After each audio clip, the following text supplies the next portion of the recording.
But let's take a walk. Not today, where the skies are pale and the humidity. Matter of fact, Mark's drenched and he's not even outside, right? It wasn't a day. This was an actual walk I took that I want you to take with me. It was 2 weeks ago on a Tuesday. It was on our Superintendent Joanna's planned prayer retreat for pastors, the first kind of corporate gathering we'd had as pastors for quite a long time. It was held at a Catholic retreat center over by DeWitt, Michigan. So I don't know if you remember a couple of weeks ago on a Tuesday, but it wasn't this hot and muggy, oppressive. I mean, I walked out yesterday I told Diana, I ain't grilling nothing out here today. We're going to cook on the stove. It was terrible. It was a beautiful blue sky day with no humidity. Now, I don't know what that does to you. When I walk out in a day like that and I look up at that deep blue sky, it almost makes tears come to my eye. It's so beautiful.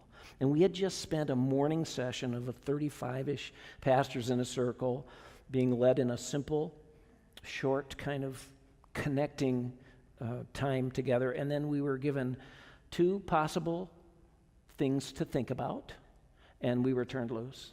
Go walk, go pray, go to the chapel, go wherever. Well, I'll take a walk whenever I can, unless it's hot like it is out now. And so I walked out of this beautiful, serene place. So you've got to know the setting. You drive off of the main road and you go down this long driveway so that when you're at the retreat center, you can't hear traffic. That's what I miss the most about the woods, is not being able to hear all of human stuff and just hearing the birds. You could hear birds chirping. You could see animals skittering around, squirrels. There's lots of lawn, and there are tons of those. I think they've become my favorite pine tree. You guys probably know the name of it, so I'm counting on somebody to tell. The kind that we have them around here too, where the needles droop down. Anybody know what name of that is?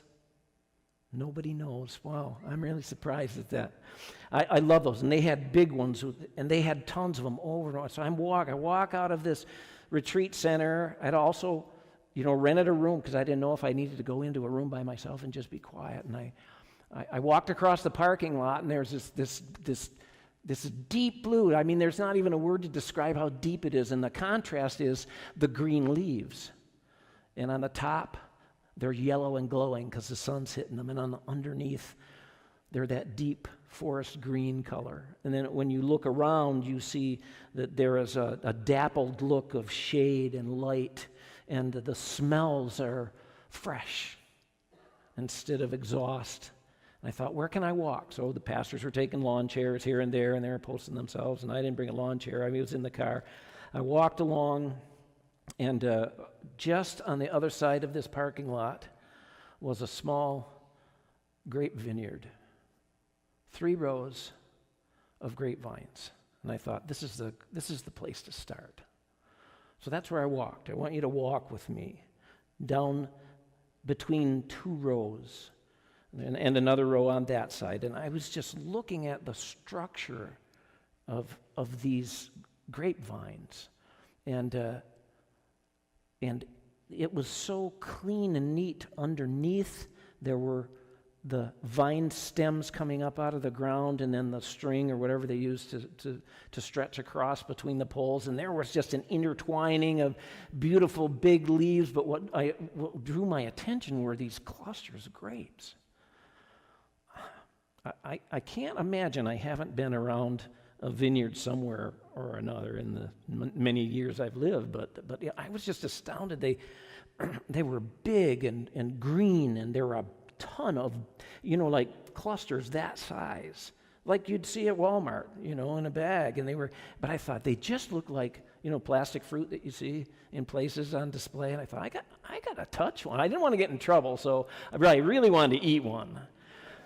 And I'm telling you, did I tell you this a couple weeks ago? I'll tell you this, if I didn't or I didn't. Frozen grapes are refreshing on a day like that. Take some grapes, freeze them, and then just pop them in your mouth, let them melt a little bit and crunch them. It's really refreshing and cool on a day like that. But I had to reach out and kind of like, is this real? And they were real. And they were just, I don't know how long. It was probably from the length of this room, and three wide, and trim grass in between. And of course, the passage I'm going to share this morning popped into my mind. And we're going to start just a little journey through that. We're going to take short little mouthfuls, if you will. And I want to share just a little of what God spoke to me, and I think what he speaks to all of us. And that, of course, at the end, we were there for 8 hours, 10 hours, I can't remember which, and our parting shot out the door. And I had thought about sharing something in one of the times we were together, but I didn't share that in this verse. But Joanna, our superintendent, one of them, shared the passage that we're going to be in this morning and probably for the next 2 weeks. So I want to read that to you. It's from John chapter 15, verses 1 through 5. Jesus speaks, "I am the true vine, and my Father is the gardener. He cuts off every branch in me that bears no fruit, while every branch that does not, or that does bear fruit, he prunes so that it will be even more fruitful. You're already clean because of the word I have spoken to you. Remain in me, and I will remain in you. No branch can bear fruit by itself. It must remain in the vine. Neither can you bear fruit unless you remain in me. I am the vine, you are the branches. If a man remains in me and I in him, he will bear much fruit. Apart from me, you can do nothing." Now I imagine just in the reading of those few short verses, something stuck out to you. I've found myself on different days rereading this since then and finding that different portions rose up to give me an encouragement, a confidence in something, a measurement to think about. And as I started thinking about, how do I share what was going on with me, with my family, as Tony shared. This is family. I think that's one of our big offerings to our community is here's a place for you. As broken as you might be or as well as you might be, we are family and we will be with you and support you. And it was trimmed down to this one phrase. It's only the first verse. That's all we're going today. But I commend this passage to you. Actually, beyond verse 5, there's more in chapter 15 of John, but we're going to be in these 5 verses for just 2 or 3 weeks. But today, I just want to talk about these 2 phrases, as Jesus said, "I am the true vine, and my Father is the gardener." Let's think about that. I am the vine, the true vine, and my Father is the gardener. Now, I'm going to ask you to help me in a little bit in thinking about this whole subjects of gardens and plants and produce and life. And perhaps you'll have a word to shout out or share as the Lord leads you. But first of all, if you have a handout, it's a real simple handout today, isn't it? Number 1, the true vine provides attachment. Man, there are a lot of words that can go in there. Matter of fact, I have couple other ones too. Stability is one of them, but I don't think it's the best one. I think the best one actually is relationship. That's the attachment. It's relationship. That is the big difference between an Old Testament view of an awesome God with a shining gold temple and the sacrifices and Jesus who died so that we could be in relationship with him and through him to the Father. It's relationship, but it's an attachment. A true vine does that. Now, I also saw, after I walked through these 3 rows of beautiful vineyards, there wasn't a missing cluster anywhere. I mean, I'm telling you, I just really wanted to eat some of those. But so I got through it, and I walked down around. They have I don't know how many acres, and they have, if you're into disc golf, they have an awesome disc golf course that goes through the woods and stuff down there. And I'm walking around, and I also saw wild grapevine. Not the true vine, wild. It's all leaf, little tiny, you can't even call them grapes, you have to call them berries. They're like a little tiny crab apple. So it's really important when we talk about this passage and Jesus making this statement, I am the true vine. There's lots of vines, there's lots of foliage, there are attractions and fruits that appeal to us, but there's only one true vine, and this vine provides the attachment. As I said, there were every 15 feet one big vine that came up, or stem, or trunk, or whatever. Think of your garden. Think of how that's all put together, because it's not just limited to the grapevine. And it all the beauty, all the leafiness, all that is pleasing to the eye, and I knew would be pleasing to my taste buds if only I could grab a couple of those grapes, came because that stout, separate, unencumbered by weed or anything to compare it to. You knew where the vine was. You knew where that true vine was. Now, we know we're already attached to God through creation, every one of us made in his image. We also know, those of us who are regulars in this thing called church know this, and if you're watching or here and you don't, that attachment was corrupted by the first man and woman saying, I want to be my leader. I don't want the loving God. They didn't say it that way, or they probably wouldn't have done it, but I don't want God to be my leader. I want to be my own.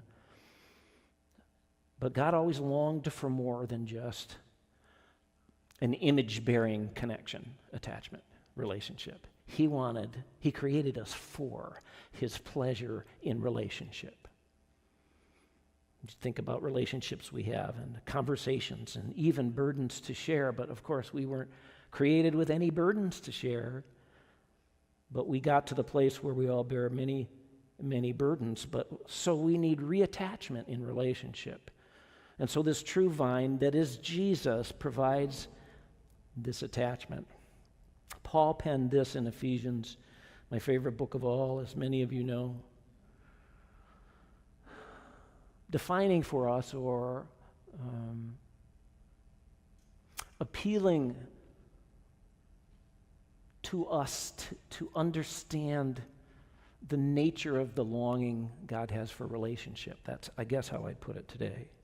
In Ephesians 3, verses 16 through 18, I pray that out of his glorious riches he may strengthen you with power through his Spirit in your inner being, so that Christ may dwell in your hearts through faith.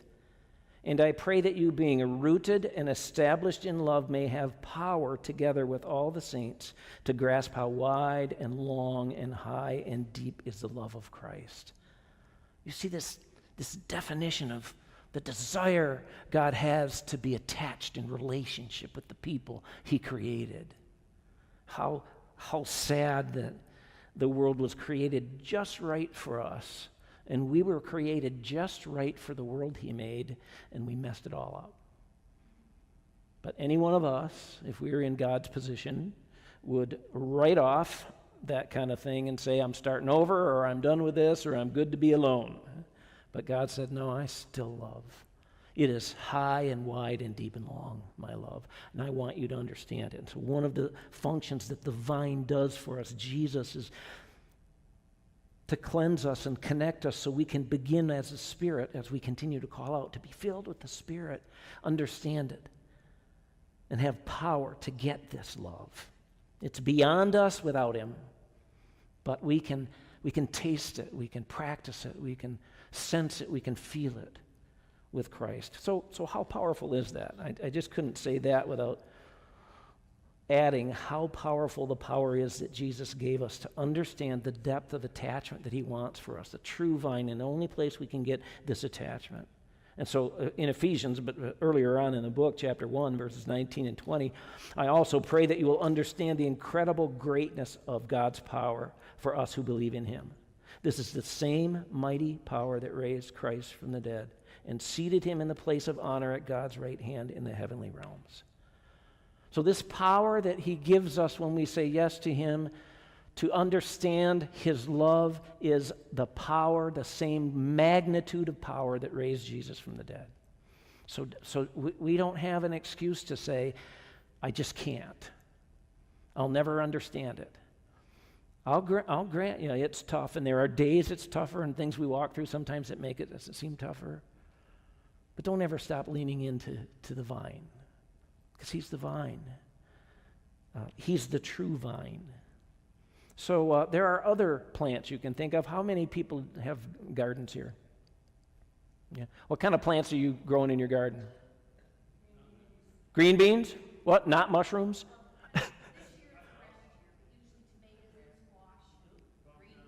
Tomatoes, squash, green peppers. Pumpkins. Okay, Halloween's coming. Squash. Okay, so think of those plants. So we're talking about the true vine, and I've just one thing, but we need to think about this beyond. You know our time together is not all of the time we need to spend with Jesus. It's probably not the most important, especially if it's the only. So think about the vine, whether it's a tomato or a squash, and we talked about providing attachment. What other things result from the vine of what you're growing in your garden? Roots? Okay. But they don't come from the vine. They don't come from the vine. They come around the vine, right? What else does the vine do? What does it provide? Fruit, nutrition, seeds. Ooh, that's good. There's more to Jesus than any one thing we can ever study. One of the things I want you to do this week is think about, what could that mean to you, that Jesus is the true vine? He gives us the attachment. We are rooted and established, as we read Ephesians chapter 3. That root is there in him to do those things. But that's only part of it, the first half of what I want to share. Jesus said, I am the true vine, and my Father is the gardener. We know God by a lot of names, don't we? He is holy. He is righteous. He is the judge. That's probably the one we use the least, but that's also true of him. He loves. There's so many words, but today it is the term gardener. So I already asked you guys about who raises a garden. So think of that. Think of how you approach this subject of gardening. I think of Bobby, poor Bobby, because he has a garden. He doesn't have a garden. He has like a farm kind of deal. And I said, man, are you keeping cool out there? And he told me he was out picking cherry tomatoes till 9:30 last night. You know how hot it was at 9:30? It was 86, and it felt like 96. A gardener. What does a gardener do? So let's look at the active gardener that God is in our lives. So first of all, he created the whole ecosystem, the place where the vineyard would be planted in creating. Instead of reading that litany of creation in Genesis, I just want to remind you, on day 1, he made light. On day 2, he made the atmosphere, something that we can breathe. On day 3, he made dry ground and plants that we're talking about today. On day 4, he made the sun, moon, and stars. On day 6, he made the birds and the sea creatures. And finally, day 5, and on day 6, finally the land animals, and finally us. We were his crowning achievement. And he breathed into us the breath of life. So he created the garden. And then he put in this place the first defined garden. Genesis 2, verses 8 and 9. Then the Lord God planted a garden in Eden in the east, and there he placed the man he had made. The Lord God made all sorts of trees grow up from the ground, trees that were beautiful and that produced delicious fruit. So this is the first garden. He made the whole world, then he planted the first garden. He took all of the best, and he surrounded the man with the best, and then Eve came just a little after this, and there they were in this luscious. Now you think, I wanted to eat those grapes? Just imagine Adam and then Eve walking around, and as it's described in the Bible, in the cool of the day, none of this humid stuff that makes you want to find an ice cube. It's like this beautiful place all the time, probably like a couple weeks ago on Tuesday where the sky is so blue it brings tears to your eyes, and you just see the colors and you hear the sounds, and there they were in this perfect place. God's been gardening for a long, long time. And we know that was that was ruined. But he's been after us and cultivating a garden for a long, long time. In Isaiah chapter 5, there's a chapter that kind of turns to the negative because it's spoken to followers who are not following him. But the first 2 verses talk about the character of the gardener. And we've already talked about the deep love of Christ, that the vine helps us have the power to understand the depth of the love. And we need to hear that message of love today, don't we? But here Isaiah talks about God when he says, I will sing for the one I love a song about his vineyard. My loved one had a vineyard on a fertile hillside. He dug it up and cleared it of stones and planted it with the choicest vines. He built a watchtower in it and cut out a winepress as well. So here we have the already existing relationship of God the Father as the gardener and Jesus the vine as he comes along and completes his will for us on the cross and becomes for us the vine that connects us to the gardener who made the vineyard and had all this plan in the first place. We see, at least I see in these words, a tenderness and a care and a nurture that the gardener has for his garden and his plants. We see his patience in a parable of a barren fig tree in Luke chapter 13. Now, this is not very contextual because Jesus is doing something else, but as Jesus tells this story about a farmer who had not a vineyard, but a orchard of fig trees, and one of them wasn't producing after 3 years, and the groundskeeper saying, here it is, and the farmer gardener saying, let's get rid of this thing, it's not producing any fruit. The gardener answered in this way, give it one more chance. Leave it another year, and I'll give it special attention and plenty of fertilizer. This isn't spoken really in relationship to God as the gardener, but I see in God this same patience when we get to the place where the fruit, which we're going to talk about next week, when it begins to be less than attractive and luscious and beautiful and giving all that the fruit is designed to give, he doesn't just get rid of it. He nurtures us as the gardener. He's so gentle. And as I was walking out along the grounds at St. Francis Retreat Center near DeWitt, Michigan, having already walked through, and when I made my long circuit, I guess it was an hour and a half or so, I walked through again. He spoke to me about this patience. Sometimes we get in a hurry about what we think God should be doing in our life, and maybe even our role in fulfilling what the call is, or we don't seem to hear what we think we'd like to hear. We know that the gardener is after the branches, which is where we are, and we'll talk about that next week. He wants success for that vine. He wants the fruit to be luscious and attractive and beneficial. He's very patient. And one of the things we see about the vineyard is that it reveals the gardener.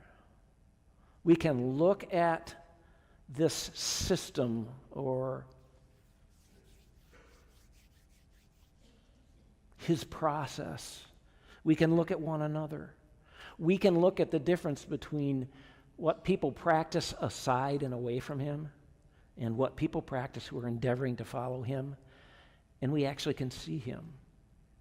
And it's all a part of creation. And so in Psalm 19, this reminder of the vineyard revealing who the gardener is. The psalmist says, the heavens proclaim the glory of God. The skies declare his craftsmanship. Day after day they continue to speak. Night after night they make him known. They speak without a sound or word. Their voice is never heard. Yet their message has gone throughout the earth, and their words to all the world. Creation is a testimony to who he is, even these hot days. When the rain comes and fills up the retention pond in our subdivision, right, Doug? It doesn't smell as bad, and there's fresh water kind of flowing through there. But as part of the vineyard, we also reveal the gardener, or can and should. More about that next week. So we have a bunch of gardeners in here. You've already shared some other things that vines do. I've just shared how this gardener cares and nurtures for his garden. What else do you do as gardeners in your garden? Wait till what? Wait till the harvest. Okay, what else? What do you do as a gardener? Reap. Weed. Who said that and I didn't hear him? Okay, sorry about that. Yeah, you guys would be familiar with that too. What else does a gardener do? Rototill? That's pretty That's pretty violent. Fertilize? Oh, that's good. Water? Enjoy. Straw? Oh, and when the frost comes in a few weeks, you'll put something over to try to get the last bit of the stuff off of. There's lots that the gardener does, doesn't it? The garden, the plants, they need lots of care. And the gardener who wants to see the harvest takes care. Well, guess what? Our Father, who is the gardener, is doing for us. His care is so deep that Jesus had to die on the cross for us to get the power to understand enough of how deep it was so that we will say, and I want to love you too. I want to love you back. And that's our call. We love first because we love because he first loved us. So I have two things for you to think about in the week to come. The first one is, am I attached to the gardener by the vine? Well, that seems like a goofy, dumb question, especially if you're a regular. And I would say probably most of the people who are seeing this right now know that you belong to Jesus, you've accepted him, and because of that, you are a son or daughter of the living God. That's just one of the simple ways that we put that. But I will never stop asking that question because there is the potential that in this room, and certainly online right now or whenever people view it, there are people who might be attached to a different vine and are serving a different gardener. Whether it is the personification of evil in Satan, or the love of money, or the quest for material goods, or a good reputation and popularity, or all those many things. So this is about the true gardener, the true vine, and the gardener that God is. So reflect on that. If you find you want this connection that you probably don't fully understand, contact someone who will help talk you through the process. It's really as simple as asking Jesus to help you surrender yourself to him.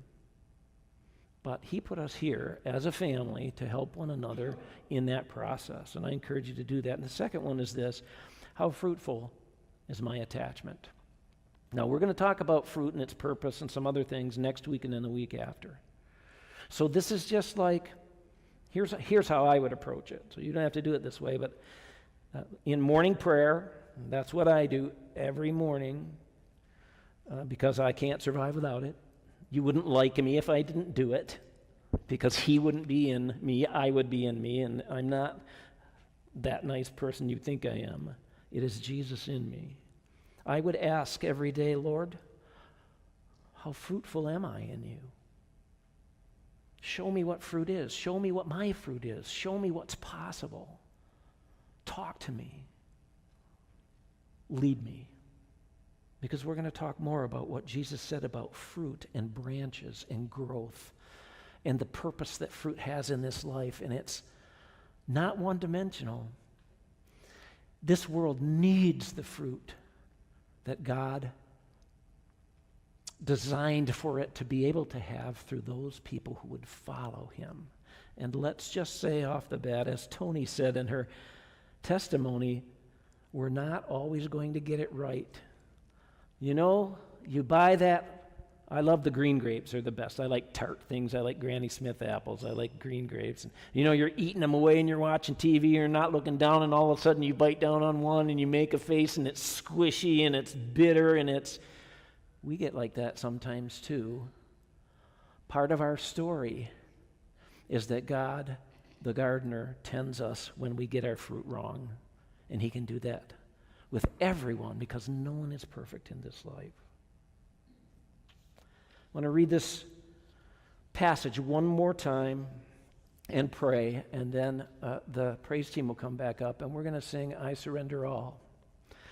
So I'm kind of a contemporary Christian music guy, but this is one of the songs that fairly regularly takes a part of my prayer in the morning. I surrender all, I surrender all.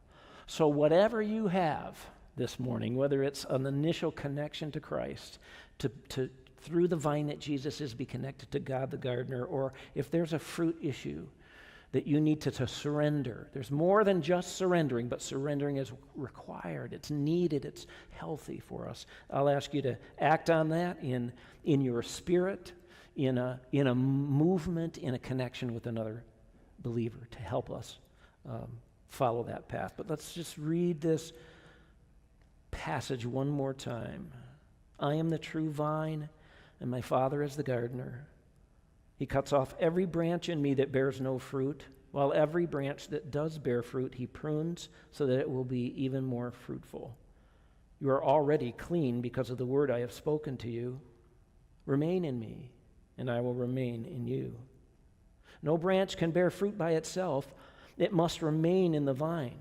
Neither can you bear fruit unless you remain in me. I am the vine, you are the branches. If a man remains in me and I in him, he will bear much fruit. Apart from me, you can do nothing. Would you stand as we pray? Lord, thank you for the last few words. Apart from you, we can do nothing. And in the truth of those words is the fact that your heart calls out that we would do kingdom, beautiful, needed, impactful things in this world. For one, that tells us we have purpose. We are not here to gut it out till it's over. We have a purpose that will be fulfilling in our own spirit. And the added benefit or the alongside benefit that we are here to bless others, to bless them by the knowledge of who you are through our experience and bringing them to your word, as well as the help we can give them. I thank you as the true vine that connects us to the gardener, Father, that you are, that you would help us think about your garden. Think about our connections with you in this relationship based on love that is deeper than we can fully understand in this world, and yet you have given us resurrection power to be able to tap into that and begin to not only experience it, but your promise is that we will begin and be able to show it to one another. Our heart's desire as a church, Lord, is that we would love as you loved. So help us today and move anyone closer in the way they need to be closer today, whether they need to start their relationship with you, surrender their sin, accept your grace, and begin this journey down the vineyard with the luscious fruit and the beautiful green leaves in the sky that's so blue it almost makes you cry. Or if we have veered off or produced some fruit that hasn't been sweet, or maybe it just hasn't come out, and we need you to instruct and lead and guide and infuse your love and direction in us, that we would come to you and surrender. Thank you for the day you have given us here together and for the day you're about to lead us out into. I pray, Lord, that you would help us follow you all